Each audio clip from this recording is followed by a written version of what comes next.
ఈ సంవత్సరానికి NEET exam దగ్గరకు వచ్చేసిందండి. వచ్చే నెల 3వ తేదీ అంటే మే 3. దీనికి పిల్లలు ఈసారి 26 లక్షల మంది పిల్లలు అటెండ్ అవుతున్నారంట. దీనికి పిల్లలు ఎంతో కాంపిటీటివ్‌గా చదువుతుంటారు. ఎందుకంటే కాంపిటీషన్ ఎక్కువగా ఉంది గదా!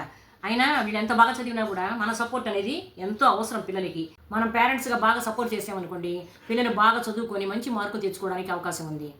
చాలామంది పేరెంట్స్ ఎలా సపోర్ట్ చేయాలని ఆలోచిస్తున్నారా? నాకు తెలుసండి. ఎందుకంటే మా అబ్బాయిని, మా అమ్మాయిని ఇద్దరిని మా అబ్బాయి డాక్టర్ అయ్యాడు. మా అమ్మాయిని ఇప్పుడు నీట్ ఎగ్జామ్‌కి ప్రిపేర్ చేస్తున్నాను. అందువల్ల నాకు తెలిసిన కొన్ని విషయాలు మీకు నేను 4 పాయింట్లుగా చెప్తాను. మీకు నచ్చితే మీరు ఫాలో చేసుకోండి. ఫస్ట్ పాయింట్ ఏంటంటే పిల్లలకి ప్రాక్టీస్ టెస్ట్‌లో మార్కులు తగ్గాయనుకోండి, వాళ్ళకి తిట్టడం, కొట్టడం ఇలాంటివన్నీ చేయొద్దు.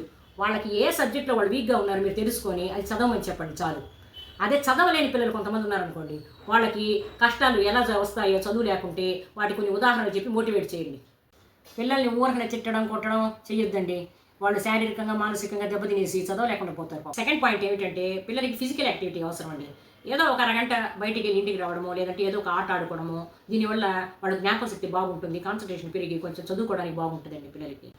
థర్డ్ పాయింట్ ఏంటంటే పిల్లలు చదివి చదివి నీళ్లు తాగడం మర్చిపోతారండి.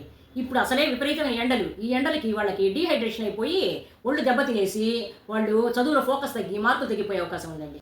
అందువల్ల మీరు వాళ్ళ దగ్గరే ఉండి వాళ్ళకి నీళ్లు, జ్యూసు అన్నీ రెగ్యులర్‌గా ఇస్తూనే ఉండండి. నాలుగో పాయింట్ ఏంటంటే ఇప్పుడు చాలామంది పిల్లలు అస్సలు నిద్రపోకుండా రాత్రంతా చదువుతుంటారు. దీనివల్ల వాళ్ళకి వాంతులు, లూజ్ మోషన్స్, నోటి పుండ్లు ఇలాంటివన్నీ రావచ్చండి. అంతేకాకుండా వాళ్ళు ఎగ్జామ్‌కెళ్ళినా ఎక్కువ తప్పులు చేసే అవకాశం ఉంది. కాబట్టి ఏ పేరెంట్ అయినా వాళ్ళ పిల్లల్ని వీలైనంత వరకు ఒక 6 లేక 7 గంటలు నిద్రపోయేటట్టు చూసుకోండి. అప్పుడే వాళ్ళు రిలాక్స్‌గా ఎగ్జామ్‌కి పోయి బాగా రాసి మంచి మార్కులు సంపాదిస్తారు. ఈ రోజుకి ఇంతేనండి నా వీడియో. మీకు నచ్చితే నా ఆరోగ్య సరిగమల ఛానల్‌కి లైక్, షేర్, సబ్స్క్రైబ్ చేయండి. Thank you.